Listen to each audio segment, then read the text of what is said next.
दोस्तों, स्वागत है आपका हमारे चैनल द यूनिक वर्ल्ड में। अकबर और बीरबल की नई मजेदार कहानी वीडियो को पूरा जरूर देखें।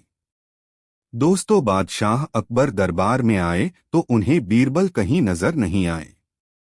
बादशाह बड़ी बेताबी से उनका इंतजार कर रहे थे। तभी बीरबल दरबार में हाजिर हुए। अकबर बादशाह ने बीरबल को देखते ही सवाल कर दिया, बीरबल, हमारी इच्छा है कि हम पिशाचिनी और अप्सरा को एक साथ देखें।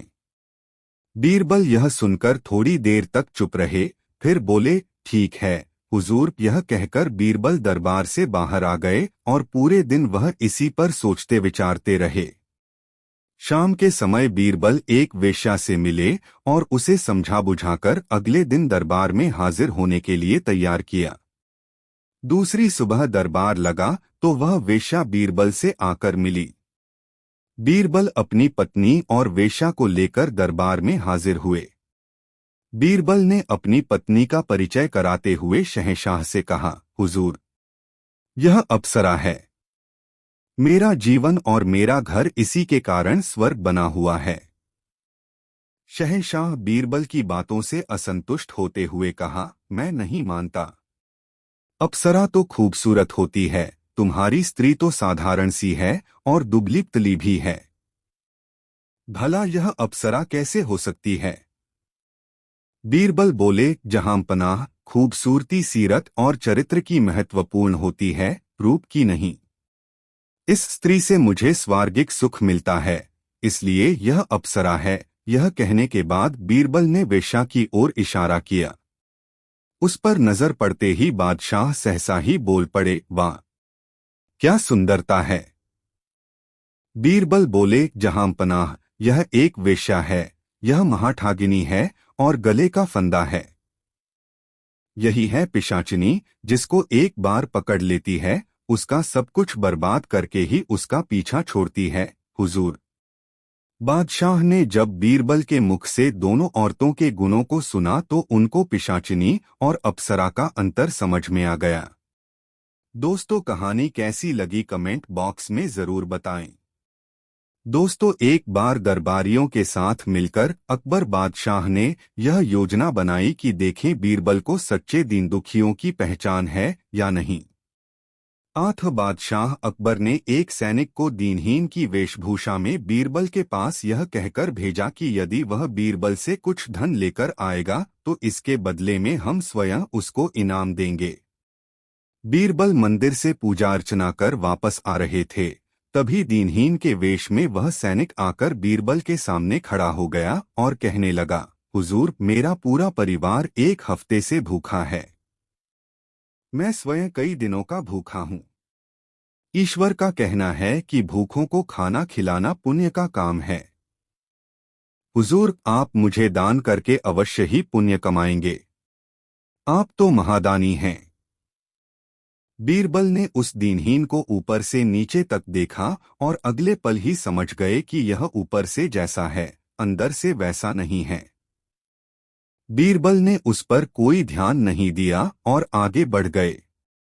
वह दीनहीन भी उनके साथ चल पड़ा। बीरबल नदी के तट पर आकर खड़े हो गए, क्योंकि उनको नदी के उस पार जाना था।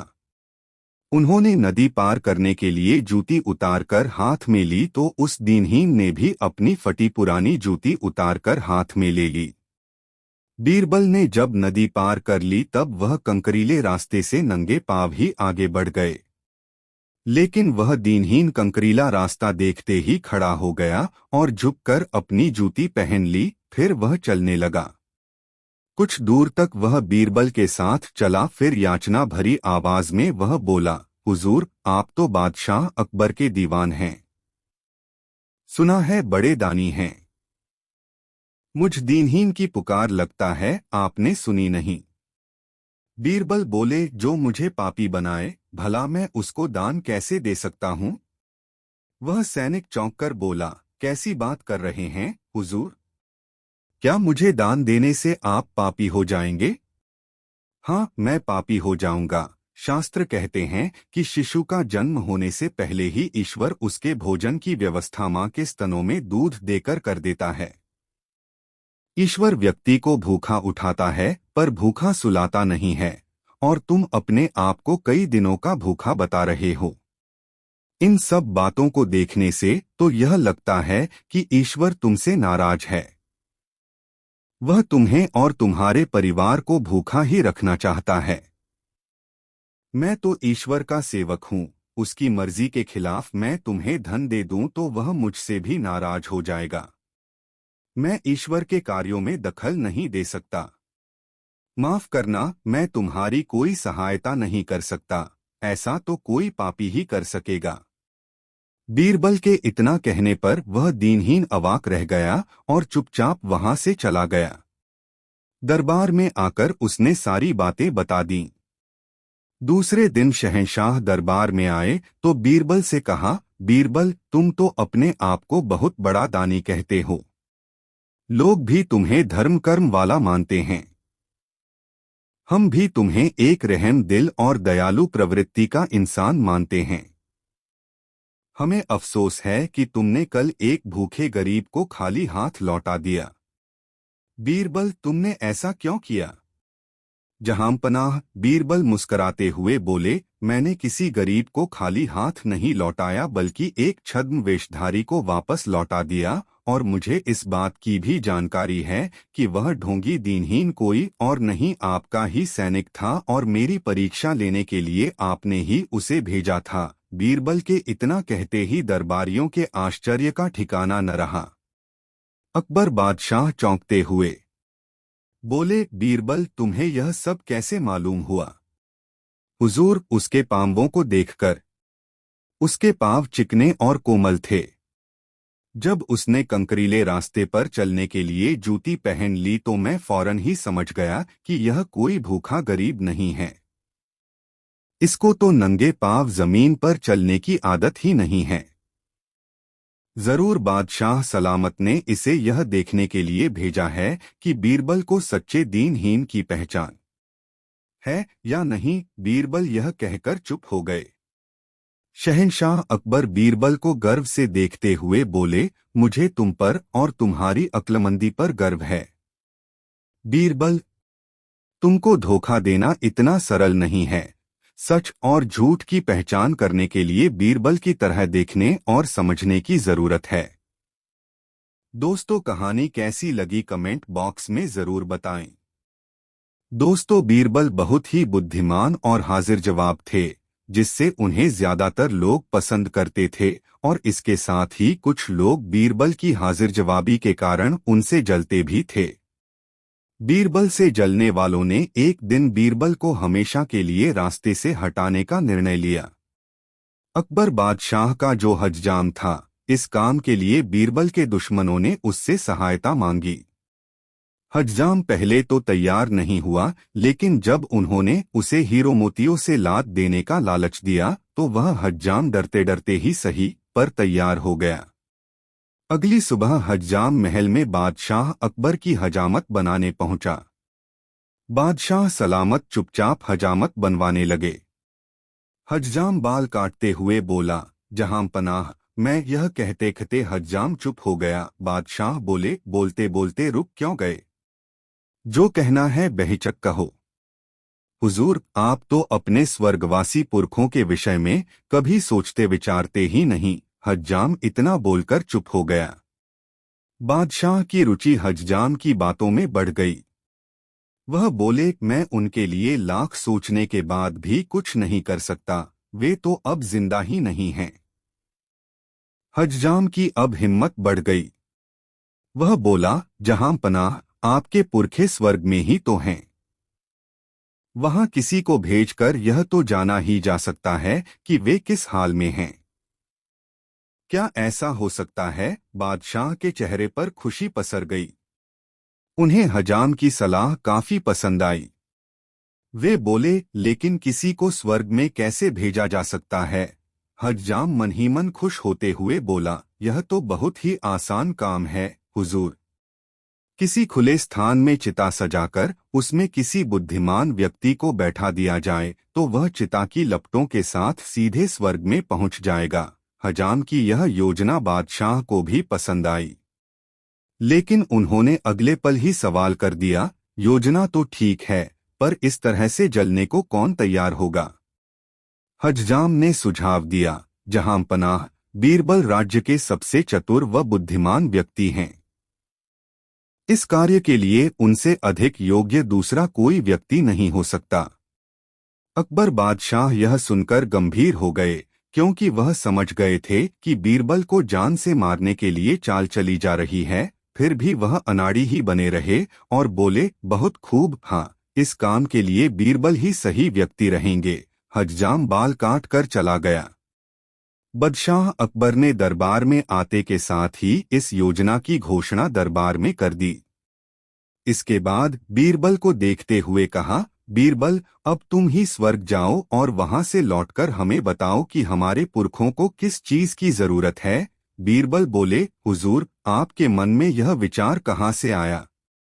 बादशाह अकबर बोले, यह विचार मेरे मन की उपज नहीं है। यह विचार तो हमारे हज्जाम के मन की उपज है। उसी ने हमें यह विचार सुझाया। बीरबल ने बादशाह के कहने का मतलब अच्छी तरह से समझ लिया और मन ही मन ठान लिया कि उस हज्जाम को सबक सिखाना है। बीरबल ऐसा सोचते हुए बोले, जहां पनाह, आपने मुझे इस काबिल समझा, शुक्रिया। मैं स्वर्ग की यात्रा पर जाने के लिए तैयार हूँ। हुजूर, लेकिन मुझे कुछ दिन का समय दीजिए ताकि मैं अपने परिजनों के लिए जरूरत की चीजों का प्रबंध कर सकूं। अकबर बादशाह ने बीरबल को कुछ दिनों का समय दे दिया और चिता भी तैयार करने का हुक्म जारी कर दिया। बीरबल ने इस बीच चिता की जगह को जाकर देखा, फिर चिता के स्थान से अपने घर तक अंदर ही अंदर एक सुरंग खुदवानी आरंभ कर दी। बीरबल के चिता पर बैठने की तारीख आ गई। नगर के सारे लोग वहां आकर जमा हो गए। बीरबल सुरंग के द्वार से सटकर लेट गए और दरबारी कारिंदों ने उनके चारों तरफ लकड़ियां सजा दीं। देखते ही देखते चिता धू धू करके जल उठी। बीरबल को चाहने वाले आंसू बहा रहे थे और ईर्ष्या करने वाले खुश हो रहे थे। लेकिन चतुर बीरबल तो सुरंग से होते हुए अपने घर पहुंच गए थे। कुछ महीनों के बाद बीरबल दरबार में आए तो उनके हितैषी और शत्रु दोनों ही चकित रह गए कि एक मरा हुआ व्यक्ति पुनः जिंदा कैसे हो गया। वह बड़ी मुश्किल से पहचान में आ रहे थे, क्योंकि उनकी दाढ़ी बेतरतीब बढ़ी हुई थी। बीरबल शहंशाह अकबर को सलाम करते हुए बोले, मेरे मालिक, मैं सीधा स्वर्ग से यहाँ आ रहा हूँ। आपके पुरखों की भी खबर लेकर आया हूँ। बादशाह अकबर प्रसन्न होते हुए बोले, बीरबल, तुम ठीक तो हो? स्वर्ग में मेरे सब पुरखे कैसे हैं? बीरबल बोले, जहां पनाह, वहां किसी बात की कोई कमी नहीं है। चारों तरफ अमन ही अमन है। हाँ, वहां पर एक चीज की कमी है। बोलो बीरबल, हम वह चीज वहां भेजवाने की कोशिश करेंगे। बादशाह सिंहासन से यह कहते कहते खड़े हो गए। बीरबल बोले, हुजूर, वहां कोई ढंग का हज्जाम नाई नहीं है। आपके पुरखों ने कहा है कि कोई ढंग का हज्जाम फौरन यहां भेजा जाए। हुजूर, स्वर्ग में पहुंचने का रास्ता तो हम सबको मालूम हो ही गया है। वहां अब किसी को भी भेजना हमारे लिए कठिन नहीं रहा। शहंशाह अकबर बोले, हाँ, तुम्हारी बात तो सही है, पर वहां किस हज्जाम को भेजा जाए? बीरबल अब कहाँ चूकने वाले थे। वह झट से बोले, हुजूर, इसमें भी कोई पूछने की बात है। आपका शाही हज्जाम वहां जाएगा। उससे बेहतर हजामत और कौन बना सकता है, हुजूर? ठीक है बीरबल, हम शाही हज्जाम को ही स्वर्ग भेज देते हैं। फिर क्या था? बादशाह अकबर ने शाही हज्जाम को स्वर्ग जाने का हुक्म दे दिया। हज्जाम को षड्यंत्रकारियों का साथ देने का अच्छा फल मिला। वह बेमौत मारा गया। दोस्तों, कहानी कैसी लगी कमेंट बॉक्स में जरूर बताएं। दोस्तों, बादशाह अकबर को विद्वान और प्रतिभाशाली पुरुषों को अपने दरबार में रखने का बहुत शौक था। जब भी कोई प्रतिभाशाली व्यक्ति उसके राज्य में आता तो वह उसे अपने मंत्रियों में शामिल कर लेते थे। अकबर का दरबार गुणी व बुद्धिमान लोगों से भरा हुआ था। इनमें से 9 लोग अकबर के दरबार में नवरत्नों के रूप में जाने जाते थे। वे असाधारण प्रतिभाशाली और अपने अपने क्षेत्र में निपुण थे।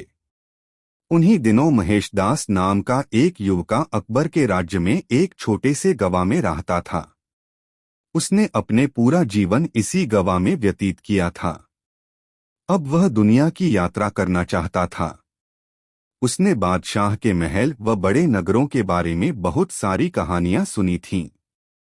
उसे यहाँ घूमना रोमांचक लग रहा था। उसने निश्चय किया कि वह बादशाह के दरबार में जाएगा और वहां नौकरी पाने की कोशिश करेगा। वह बहुत भीड़ वाले बाजारों व नगरों से होकर गुजरा और अंत में शहर पहुंच गया। महेशदास महल के दरवाजे के पास तक तो पहुंच गया, किंतु अंदर प्रवेश नहीं कर सका। द्वारपाल ने उसे पकड़ लिया। उसने पूछा, आप कहाँ जाने की सोच रहे हो?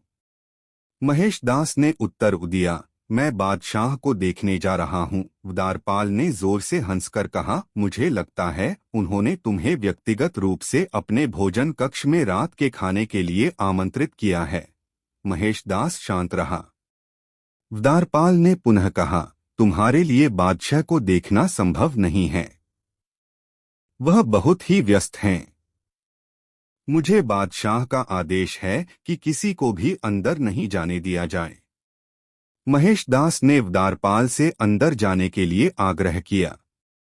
द्वारपाल ने कहा, मैंने तुम्हें कहा न कि मैं तुम्हें अंदर नहीं भेज सकता हूँ। महेशदास ने कहा, परंतु क्यों? द्वारपाल ने कहा, क्योंकि तुम गरीब हो। हर व्यक्ति बादशाह को देखने के लिए मुझे कुछ देता है, जैसे एक गाय, एक बकरी या कढ़ाई की हुई चप्पल। तुम मुझे क्या दे सकते हो? महेशदास ने कहा, मेरे पास अभी तो कुछ भी नहीं है, किंतु मैं वादा करता हूं कि जो कुछ भी मुझे बादशाह से उपहार के रूप में मिलेगा, उसमें से मैं तुम्हें आधा दे दूंगा। द्वारपाल जानता था कि बादशाह एक उदार व्यक्ति हैं। वह अक्सर उन्हें देखने के लिए आने वालों को महंगे उपहार दिया करते हैं। इसलिए द्वारपाल जल्दी से सहमत हो गया। महेशदास ने महल में प्रवेश किया। वह बहुत महंगे कढ़ाई किए हुए पर्दे व कालीन देखकर हैरान हो गया। पूरा महल लाल बलुआ पत्थरों से बनाया गया था और बेहद खूबसूरती से सजाया गया था। बादशाह अकबर दरबार के बीच में बैठा था। महेशदास ने अकबर के सामने झुककर अभिवादन किया। अकबर ने कहा, तुमने मुझे जो सम्मान दिखाया है उससे मैं बहुत खुश हूँ।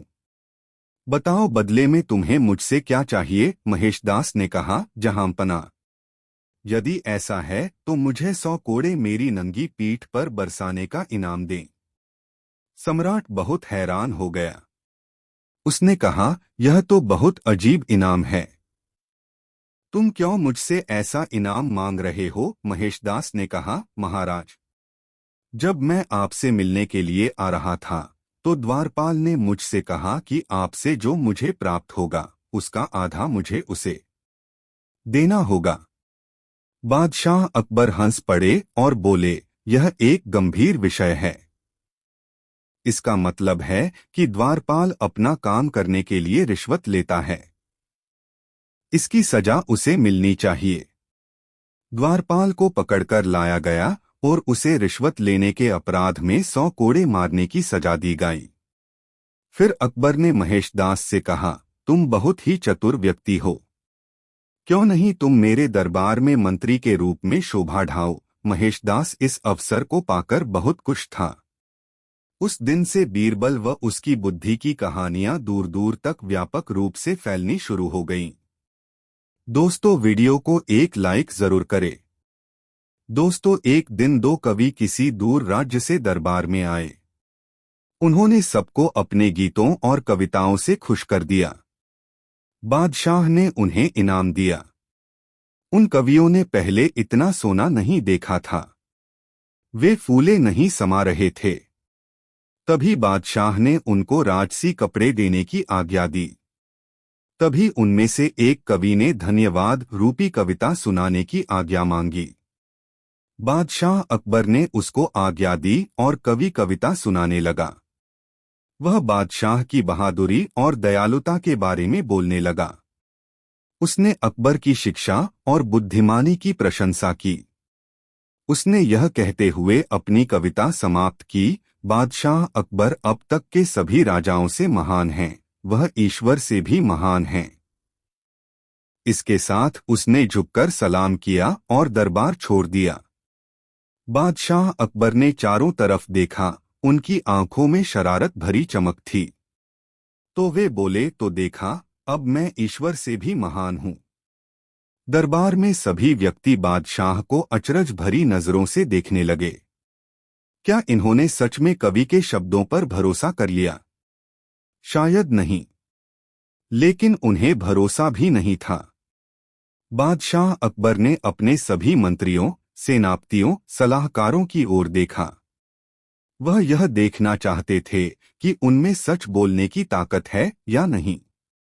सभी बादशाह की तरफ देखने लगे।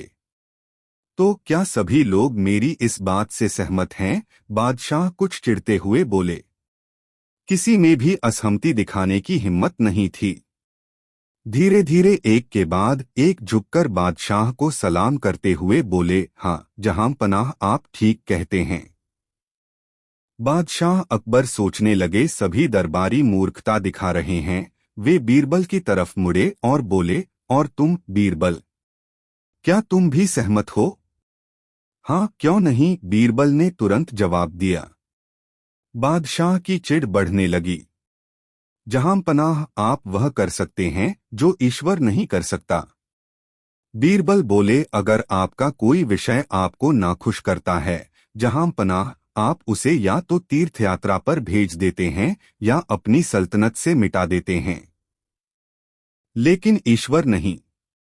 ईश्वर पूरी पृथ्वी, आकाश और स्वर्ग पर राज करते हैं। पूरे संसार में ऐसी कोई जगह नहीं है जो ईश्वर से संबंधित न हो। इसलिए वह किसी भी जीव को मिटाता नहीं है। बादशाह का गुस्सा गायब हो गया। बिल्कुल ठीक कहा, बीरबल खुशी से बोले। और फिर दरबार के हर कोने से दरबारी मुस्कराने लगे और फिर हंसने लगे। बीरबल ने दोबारा जादू कर दिखाया। शिक्षा कभी भी अपने मालिक को नीचा नहीं दिखाना चाहिए, लेकिन जब आप उसकी प्रशंसा करें तो प्रशंसा प्रामाणिक होनी चाहिए। यह मुश्किल नहीं है। अगर आपसे श्रेष्ठ लोग अपनी कमियों को जानते हैं, तो आपकी झूठी प्रशंसा आपको परेशानी में डाल सकती है। दोस्तों, कहानी कैसी लगी कमेंट में जरूर बताएं। धरती का बीज। दोस्तों, एक बार बादशाह ने बीरबल से कहा, बहुत से प्रश्न ऐसे हो सकते हैं जिनका उत्तर कोई नहीं दे सकता। तुम भी नहीं दे सकते। ऐसे प्रश्न मैं पूछ सकता हूं। पूछिए, बीरबल ने सहज भाव से उत्तर दिया। तुम उत्तर नहीं दे सकोगे। उत्तर देने की पूरी कोशिश करूंगा, आप प्रश्न पूछे। बीरबल बोले, तो बताओ, धरती का बीज कहाँ है? बादशाह ने पूछा। बीरबल ने देखा, बादशाह का एक मुहलगा खोजा मुस्करा रहा था। बीरबल से वह खोजा बहुत जलता था। बीरबल बोला, उत्तर तो मैं अभी दूंगा। जिसने प्रश्न पूछा है बादशाह सलामत, वह स्वयं क्यों नहीं पूछ सका? खैर, उसके और प्रश्न हो तो वे भी कर लीजिए। एक साथ उत्तर दे दूंगा। बादशाह मुस्कराए। वास्तव में खोजे ने 3 प्रश्न पूछे थे। धरती का बीज कहाँ है? धरती पर कितने मर्द हैं? आकाश में कितने तारे हैं? धरती पर कितने मर्द हैं?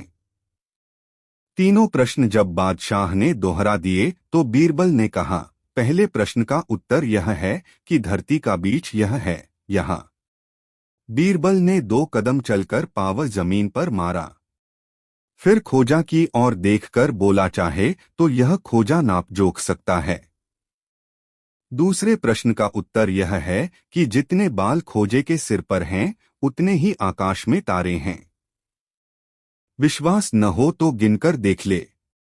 तीसरा प्रश्न है, धरती पर कितने मर्द और कितने औरतें हैं? इसका हिसाब निकालने में परेशानी है। परेशानी इन हिजड़ों से है जो न मर्दों में हैं और न औरतों में। अगर धरती के सभी हिजड़ों को मार दिया जाए तो गिनती हो जाएगी। हिजड़ा अर्थात बादशाह का मुहलगा खोजा मुँह लटकाए जनान खाने की ओर चला गया। वह वहां नहीं ठहर सका था। उसे बीरबल की बुद्धि का पता पहले से तो था ही, अब बीरबल ने उसे एक बार और नीचे दिखा दिया था। बादशाह बहुत प्रसन्न हुए। उन्होंने बीरबल की बुद्धि की प्रशंसा की।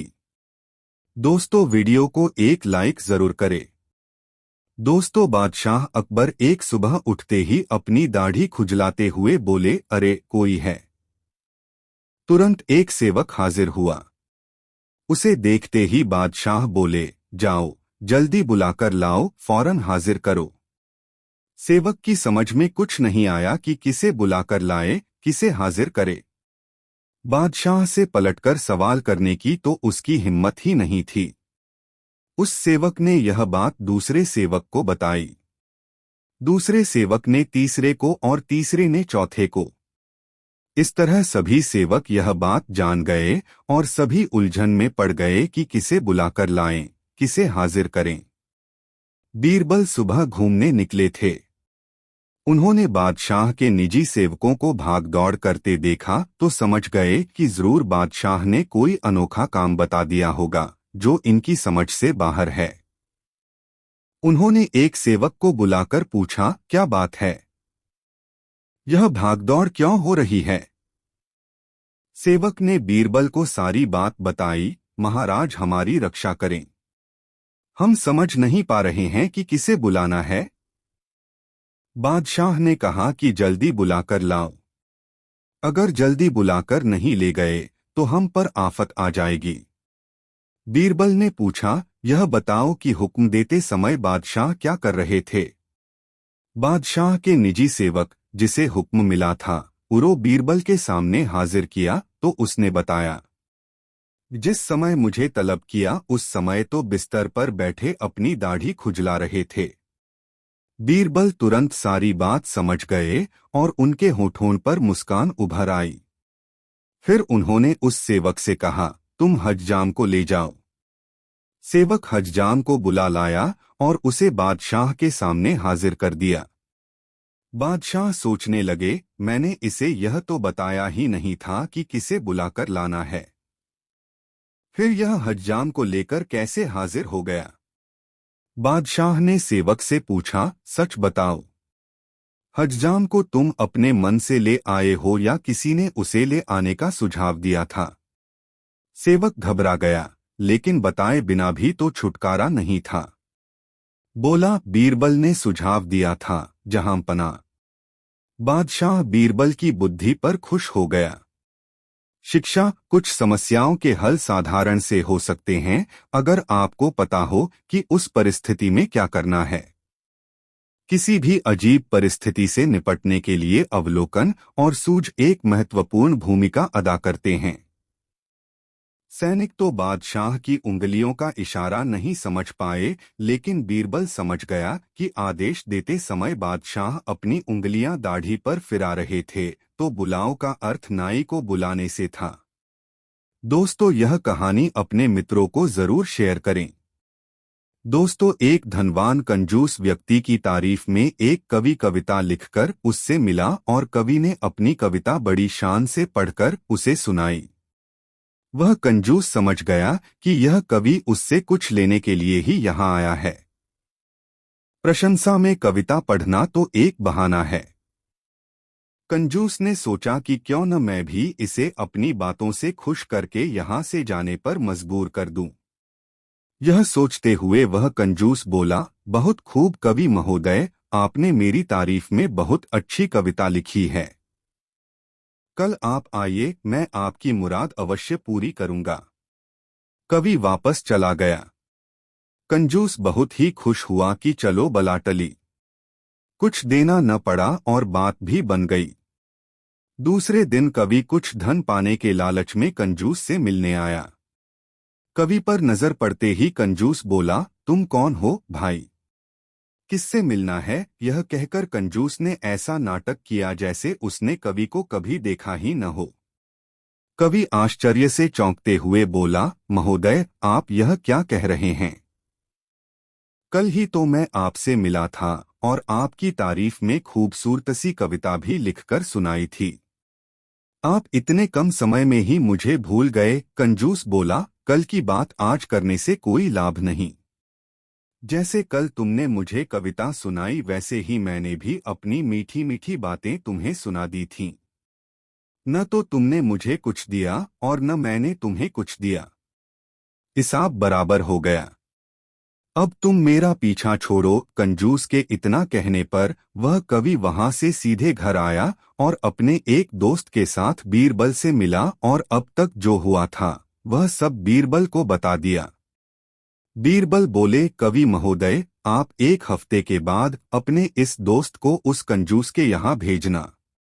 जब आपका दोस्त कामकाज के बहाने उससे मित्रता कर ले तब किसी दिन उसे घर पर आने का निमंत्रण देना।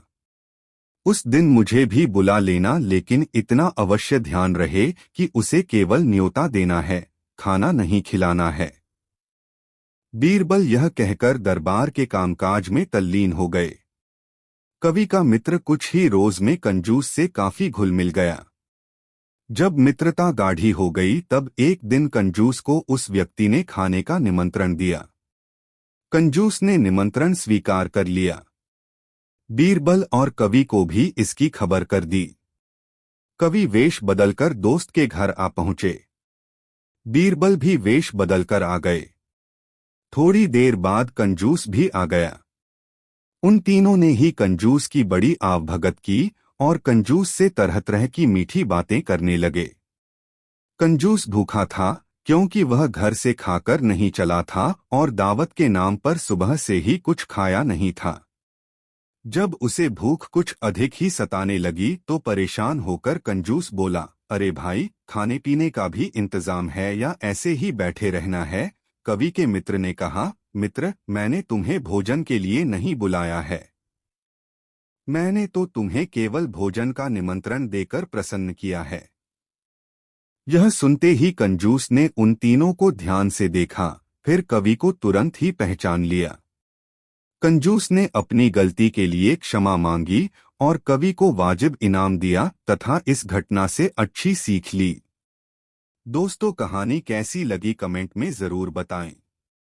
दोस्तों, बादशाह अकबर के मन में हमेशा कोई न कोई सवाल उठता ही रहता था। एक दिन बादशाह सलामत ने बीरबल से कहा, बीरबल, दरबार में एक ऐसे आदमी को ढूंढ कर ले आओ जो बहुत ही बुद्धिमान हो। बीरबल कुछ देर शांत रहे, फिर बोले, जहां पनाह, मैं जल्दी ही ऐसा आदमी ढूंढकर दरबार में ले आऊंगा, लेकिन इसके लिए समय और धन की आवश्यकता पड़ेगी। बादशाह अकबर बोले, बीरबल, सोने की 300 मोहरें और 1 हफ्ते का समय हम तुम्हें देते हैं। धन और 1 हफ्ते का अवकाश लेकर बीरबल अपने घर चले गए। सारा धन उन्होंने दीन दुखियों में बांट दिया। सप्ताह के अंतिम दिन बीरबल ने एक चरवाहे को पकड़ा और उसे स्नान करवाकर अच्छे कपड़े पहनाए तथा सोने की 100 मोहरें उसे देकर दरबार में ले आए। रास्ते में ही चरवाहे को बता दिया कि उसे बादशाह सलामत के सामने कैसा व्यवहार करना है। बादशाह अकबर के दरबार में पधारते ही बीरबल ने कहा, जहां पनाह, मैं बुद्धिमानों का बुद्धिमान व्यक्ति ढूंढकर लाया हूं।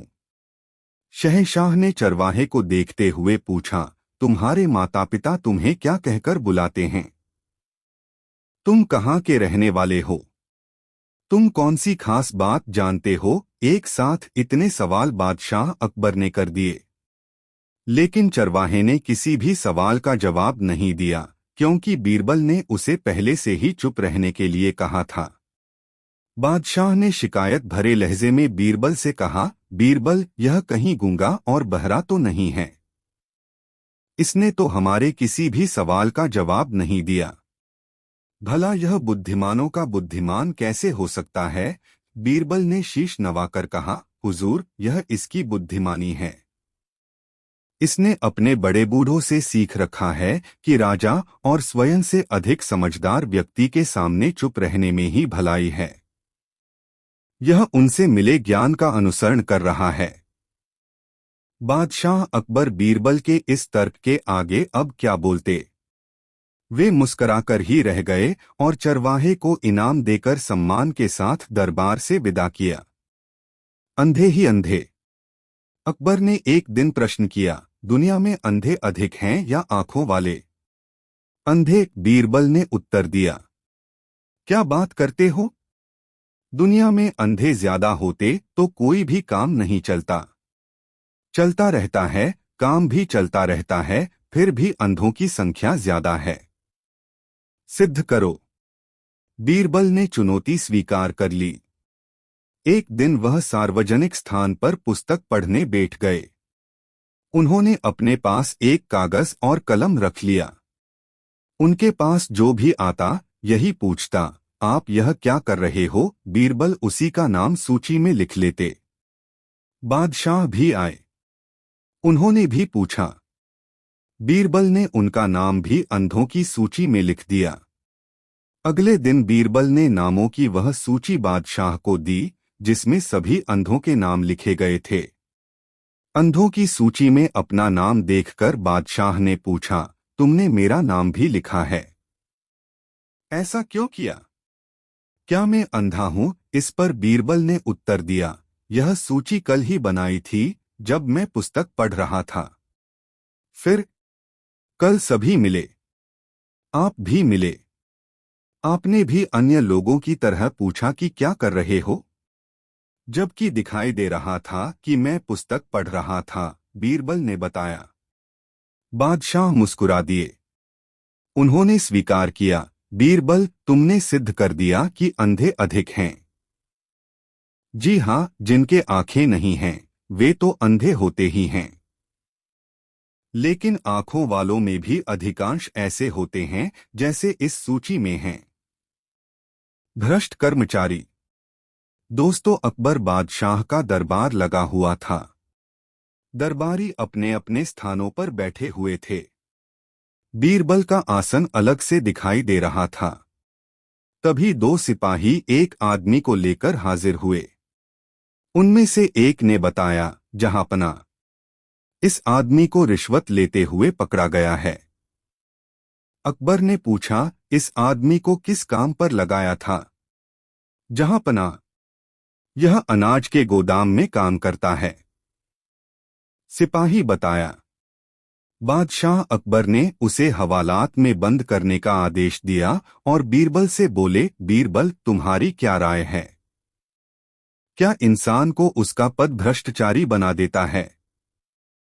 बीरबल ने निवेदन किया, जहांपना, मैं ऐसा नहीं समझता। मेरा विचार है कि भ्रष्टाचारी इंसान चाहे किसी भी पद पर हो, वह रिश्वत लेने का रास्ता निकाल ही लेता है। तभी एक दरबारी ने खड़े होकर कहा, गुस्ताखी माफ हो जहांपना, मैं बीरबल की इस बात से सहमत नहीं हूं। ऐसे सैकड़ों काम हैं जहांपना, जिन्हें करते हुए रिश्वत लेना संभव नहीं है। बीरबल ने उस दरबारी से पूछा, पर एक आध नाम तो बताइए, वह कौन सा काम है? दरबारी बोला, जैसे, जहांपनाह, जिसे गिरफ्तार किया गया है उसे यमुना के किनारे बैठकर लहरें गिनने का काम सौंप दीजिए। मेरा दावा है इस काम को करते हुए वह एक दमड़ी की भी रिश्वत नहीं ले सकेगा। इस पर बीरबल ने कहा, जहांपना, कोई भ्रष्ट कर्मचारी सुधर जाए तो अच्छा ही है, किंतु मुझे नहीं लगता यह तरकीब कुछ काम करेगी। दरबारी ने जोर देते हुए कहा, जरूर काम करेगी, आजमाकर तो देखिए। बादशाह अकबर ने पूरी बात ध्यान से सुनी और उस कर्मचारी को नए काम पर लगा दिया। वह कर्मचारी सुबह से शाम तक यमुना के किनारे पर बैठा रहता और यमुना में उठने वाली लहरों की गिनती करता रहता। धीरे धीरे एक सप्ताह बीत गया। एक दिन दरबारी ने बीरबल से पूछा, बीरबल, 7 दिन हो गए हैं, अब तक उस आदमी के बारे में कोई शिकायत नहीं मिली। बीरबल ने धीरे से हाँ कहा और चुप हो गए, किंतु उन्हें विश्वास नहीं था कि वह आदमी सुधर गया होगा।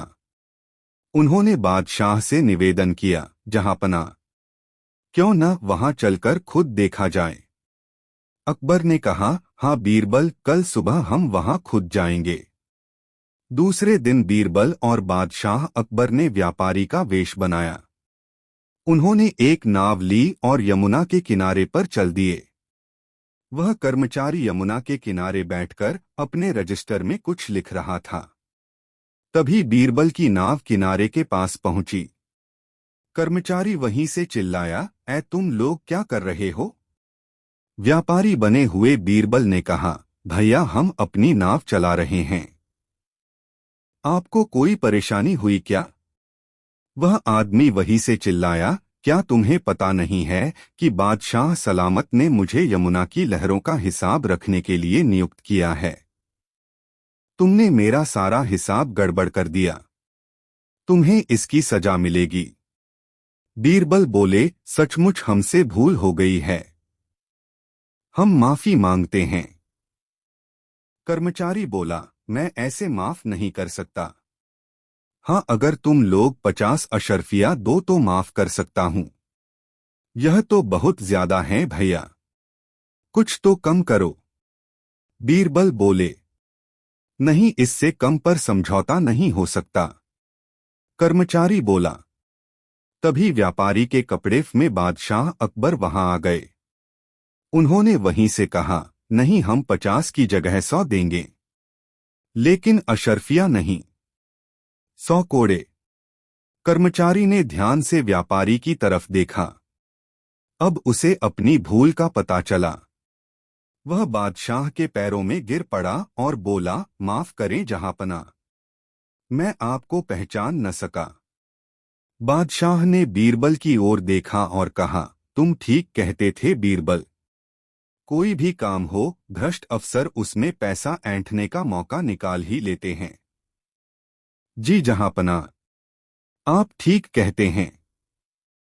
बीरबल ने धीरे से कहा और चुप हो गए।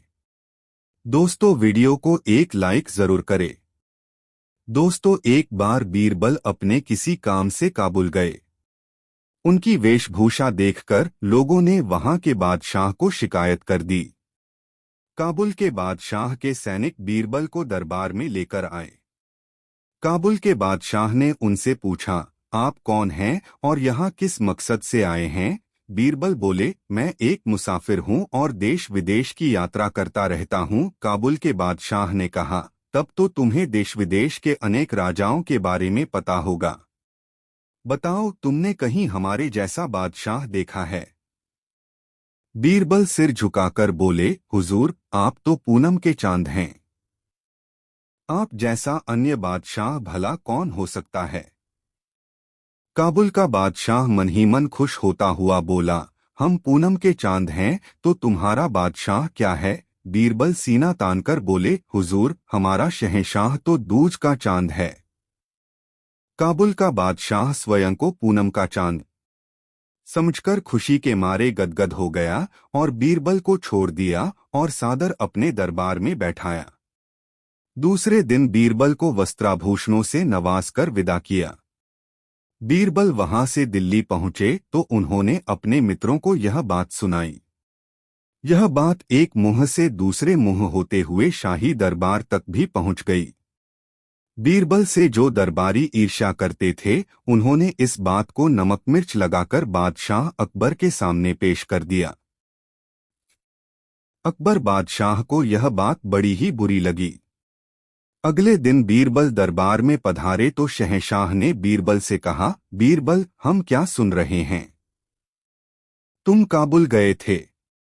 बताओ, तुमने वहां के सुल्तान से क्या कहा है? बीरबल ने बादशाह सलामत को वहां की सारी बातें कह सुनाई। अकबर बादशाह नाराज होते हुए बोले, बीरबल, काबुल के बादशाह को पूनम के चांद की तरह बड़ा और हमें दूज के चांद की तरह छोटा बताकर तुमने हमारी बेइज्जती नहीं की है। बीरबल सहज भाव से ही बोले, बादशाह सलामत, आप यह क्या कह रहे हैं? मैंने तो वहां आपका गुणगान ही किया है। पूनम का चांद कितना ही बड़ा क्यों न हो, उसे कोई भी महत्व नहीं देता और वह तो अगले दिन से घटने लगता है। पल पल घटने वाली चीज तो हर धर्म में अशुभ, तुच्छ और त्याज्य मानी जाती है। दूज का चांद चाहे कितना भी छोटा हो, लेकिन हिंदू और मुसलमान दोनों ही बड़े आदर भाव के साथ उसका दर्शन करते हैं। मुस्लिम महीना दूज से ही शुरू होता है। हिंदू लोग दूज के चांद को शुभ मानकर उसी दिन शुभ कार्य की शुरुआत करते हैं। इन सबसे बड़ी बात यह है कि दूज का चांद दिन प्रतिदिन बढ़ता ही है। जहां पनाह, अब आप ही बोलिए कि काबुल के बादशाह को पूनम का चांद और आपको दूज का चांद कहकर मैंने किसकी प्रशंसा की है। बीरबल को बादशाह ने उठकर गले से लगा लिया और कहा, मुझे पता है बीरबल, तुम जहां भी जाओगे वहां मेरी प्रशंसा ही करोगे। बीरबल से जलने वाले दरबारियों का मुंह इतना सा हो गया और जो दरबारी बीरबल की पसंद करते थे वे तालियां पीटकर उनकी तारीफें करने लगे। बीरबल की यही तो विशेषता थी कि वह बहुत ही सोच समझकर बातें करते थे और मौका आने पर अपनी बात को सिद्ध करके दिखा भी देते थे। दोस्तों, वीडियो कैसा लग रहा कमेंट में जरूर बताएं। दोस्तों, एक समय मशहूर फतेहपुर सीकरी शहर में एक अमीर तेल का व्यापारी रहता था। उसने अपनी पत्नी को खुश करने के लिए हीरों का एक हार उपहार में दिया। यह हार बहुत ही कीमती था और उस औरत को बहुत पसंद था। वह अक्सर खास कार्यक्रमों में जब उसके दोस्त उससे मिलने आते थे तब इस हार को पहनती थी। इस तरह औरतों की प्रशंसा से यह हार बहुत प्रसिद्ध हो गया। किंतु एक दिन जब वह औरत सुबह सोकर उठी तो उसे वह हार कहीं नहीं मोला। उसने हार को बहुत ढूंढा पर हार कहीं दिखाई नहीं दिया। इस प्रकार उसने यह निष्कर्ष निकाला कि हार चोरी हो गया है। व्यापारी ने सैनिकों को हार को चोरी करने वाले को ढूंढने भेजा। सैनिकों ने चोर की खोज शुरू की, किंतु जिसने भी हार चोरी किया था वह बहुत ज्यादा चालाक था। उसने सैनिकों के लिए कोई सुराग नहीं छोड़ी था। इससे व्यापारी की पत्नी दुख के कारण बीमार पड़ गई। व्यापारी को अपनी पत्नी के स्वास्थ्य की चिंता होने लगी। जब कोई विकल्प नहीं मिला तो उसने बीरबल को यह मामला सुलझाने के लिए बुलाया। बीरबल व्यापारी का बहुत अच्छा दोस्त था। एक दिन बीरबल उसके यहाँ रात के खाने पर गया। बीरबल व्यापारी से बोला, वह हार हमेशा तुम्हारी पत्नी की अलमारी में रहता था। यदि यह चोरी हुआ है तो यह आपके नौकरों में से किसी ने किया है। अपने सभी नौकरों को बुलाओ, मुझे उनसे बात करनी है। नौकरों को भोजन कक्ष में बुलाया गया। बीरबल ने नौकरों से कहा, मेरे पास कुछ जादू की छड़ियां हैं। मैं आप में से प्रत्येक को एक एक छड़ी दूंगा। कल आप ये छड़ियां मुझे वापस कर देना। नौकरों में से एक नौकर ने कहा, परंतु आप इन छड़ियों की सहायता से चोर का पता कैसे लगाएंगे? बीरबल ने कहा, यहाँ कोई मामूली छड़ियां नहीं हैं। चोर की छड़ी रात भर में 2 इंच बढ़ जाएगी। इसलिए मैं कल जब तुम्हारी इन छड़ियों को नापूंगा तो मुझे पता चल जाएगा कि चोर कौन है। यह सुनकर व्यापारी हैरान हो गया, किंतु उसने कुछ नहीं कहा। अगले दिन नौकरों ने बीरबल को छड़ियां वापस कर दी। बीरबल ने एक एक करके छड़ियों को नापा और व्यापारी से कहा, तुम्हारा रसोइया चोर है। हर कोई हैरान था। व्यापारी ने कहा, तुम ऐसा कैसे कहा सकते हो? बीरबल ने उत्तर दिया, मैंने इसको जो छड़ दी थी वह 2 इंच छोटी है। इसने सोचा क्योंकि यह चोर है इसलिए इसकी छोड़ी 2 इंच बढ़ जाएगी, इसलिए इसने इसे 2 इंच काट दिया ताकि पकड़ा न जाए। व्यापारी हंसा।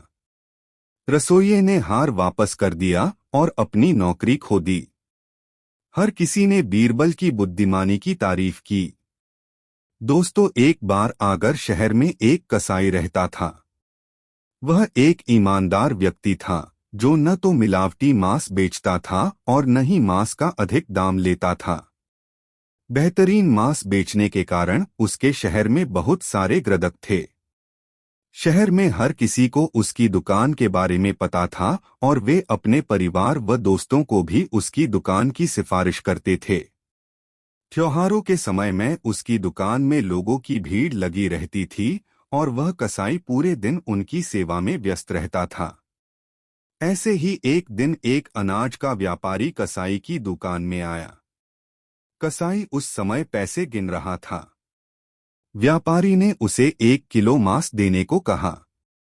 कसाई ने अपना पैसों वाला थैला काउंटर पर रखा और मांस लेने के लिए भंडार घर में चला गया।